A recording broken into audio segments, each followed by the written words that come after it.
ناپاکه سړي له قرآن ته لاس لګول دا جایز نه دي. ناپاکه سړی به قرآن له لاس نه وروړي. که د یو سړي اودس نشته دی به قرآن له لاس نه وروړي. البته زباني دی د قرآن تلاوت کولی شي. او که یو سړی په جنابت کې دی د هغه غسل نشته نو په داسې صورت کې یا یو زنانه ده هغې ته بیماري ده نو په داسې صورت کې دی نه د قرآن تلاوت کولی شي او نه قرآن له لاس وروړي شي. نو قرآن او بل خبره دا ده چې د قرآن پسې دا کومه کڅوړی ده دا کومه چې د قرآن د ګتو ته اچولې شوې ده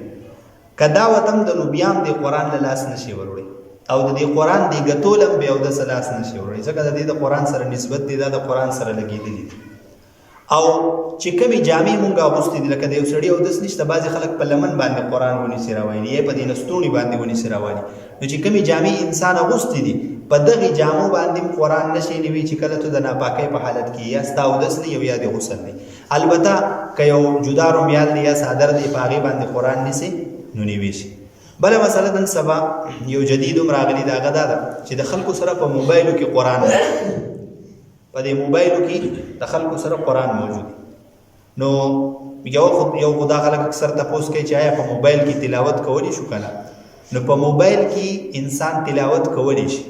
خو بهتره دا ده چې سړی په قرآن کې تلاوت وکړي قرآن مخې ته کېږدي او ښه په ادب او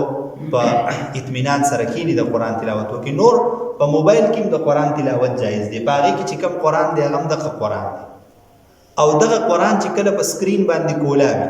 یعنی کله چې دا په سکرین باندې مونږ ته ښکاري نو دغه سکرین لا علما فرمایي چې بغیر د اودسه